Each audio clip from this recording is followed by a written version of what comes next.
अनशन समाप्त होने का एकदम आखिरी वक्त हो गया, क्या हुआ सर? 8 बजे अनशन समाप्त कर देंगे। कितना टाइम बचा सर? 8 बजे? अभी 1.5 घंटा है, सुबह 8 बजे से सुबह 8 से शाम 8 तक 12 घंटे का सांकेतिक अनशन रखा गया था। इस अनशन का उद्देश्य नगर थाना अध्यक्ष अरविंद कुमार के लापरवाही, कर्तव्यहीनता, एफआईआर इशू अस्वीकार करने, एफआईआर न लेने का आरोप है जो प्राय प्रमाणित है। ऐसे मामले में थानेदार यदि एफआईआर नहीं लेते हैं, सीरियस निलंबन की कार्रवाई होनी चाहिए। यही परंपरा भी है और पता नहीं जांच का कौन सा पॉइंट आ गया है। पुलिस में जांच बहुत ज़्यादा नहीं होता है, सीधा कानून होना चाहिए, सीधा निलंबन होना चाहिए था, फिर अपना स्पष्टीकरण देते रहते। इतना तो प्रमाणित है कि उन्होंने एफआईआर हमारा रिफ्यूज़ किया और हमको कहा थाना जाकर केस कीजिए। मैं थाना जाकर केस किया हूँ। चलिए, ये बात तो उनके प्रशासनिक विफलता का है या उनके अज्ञानता का है या उनके काम न करने की कामचोरी का है। दुर्भाग्य इस बात की है कि मैं पिछले 20 दिनों से शहर के कई थाने हैं, लहरियासराय है, विश्वविद्यालय है, हर थाना क्षेत्र में जाके अपना संवाद, जनसंवाद कर रहा था। किसी थाना क्षेत्र में कहीं भी कोई अपराधी या बदमाश को हिम्मत नहीं हुआ कि मेरे से उलझे। लेकिन क्या कारण है कि नगर थाना में हसन चौक पे और शिवाजी नगर में, दोनों इन्हीं थाना प्रभारी का कार्यक्षेत्र है। 1 तारीख को हसन चौक में और 6 तारीख को शिवाजी नगर में भाजपा के पोसे हुए गुंडे, विधायक जी के पोसे हुए गुंडों ने मेरे साथ बदतमीजी, बदसलूकी का प्रयास किया। यदि अरविंद कुमार जी ने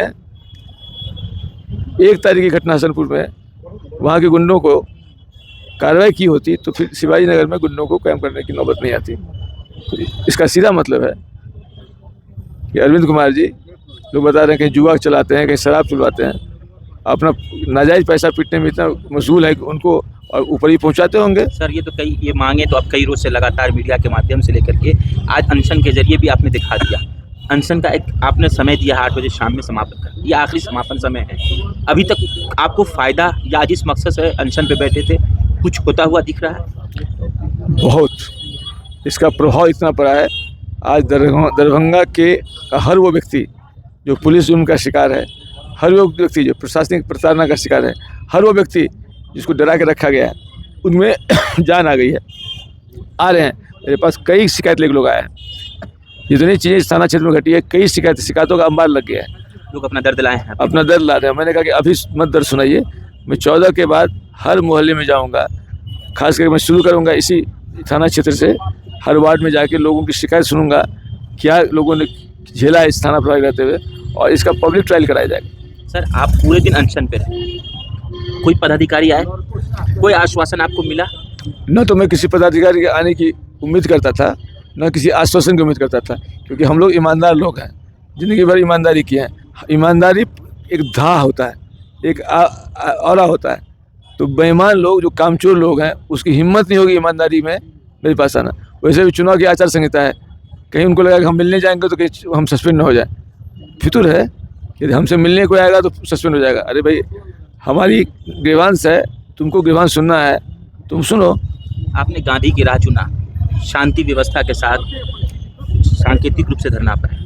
आपको लगा कि इंसाफ नहीं हुआ, तब कौन लोग हिम्मत करेंगे? सर, आप जैसे लोगों को अगर इंसाफ नहीं मिलता है तो उनकी कैसे हिम्मत होगी आम आदमी की, वो अनशन करे, उनको इंसाफ मिले? आम आदमी के लिए रास्ता बना रहे हैं। आम आदमी को कहते हैं कि आपको मैं लीड करना चाह रहा हूँ, आपकी समस्याओं का समाधान खोज रहा हूँ।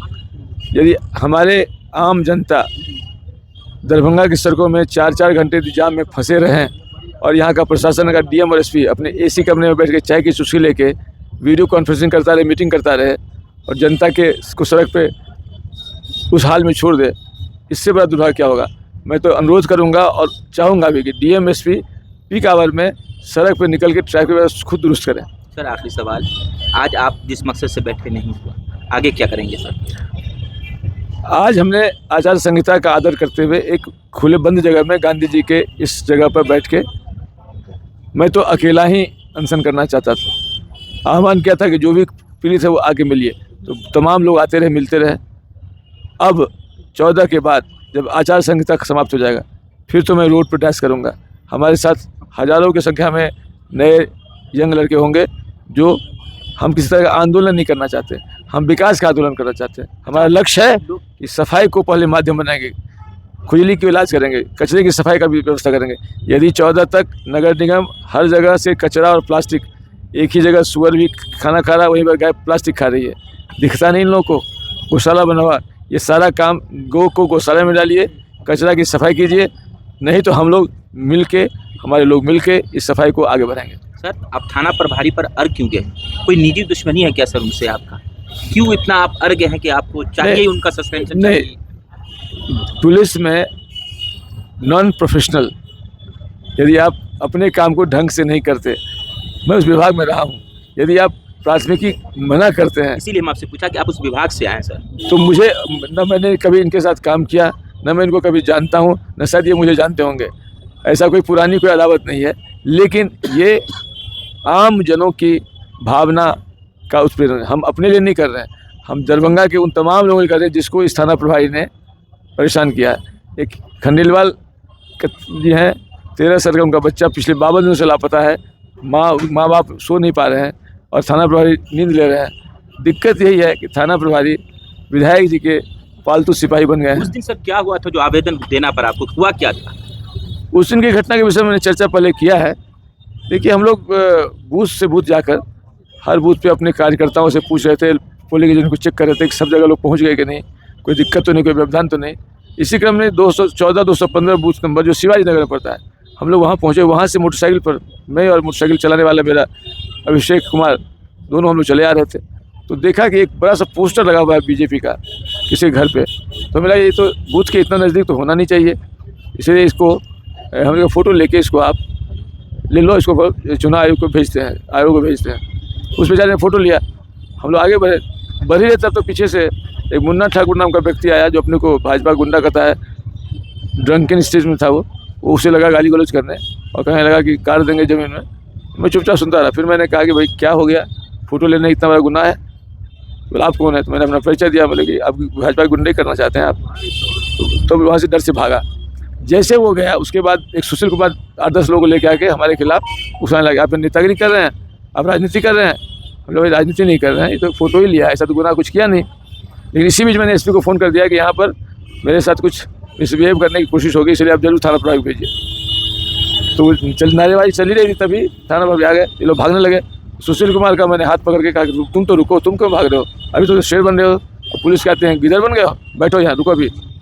थाना प्रभारी को मैंने कहा लीजिए, ये सुशील कुमार यही हंगामा करा रहा है, इसको पकड़िए, ले जाइए थाने पर और मेरे बयान पर केस कर दीजिए यहीं पर। एक तो उन्होंने सुशील कुमार को भगा दिया, भागो भागो भागो।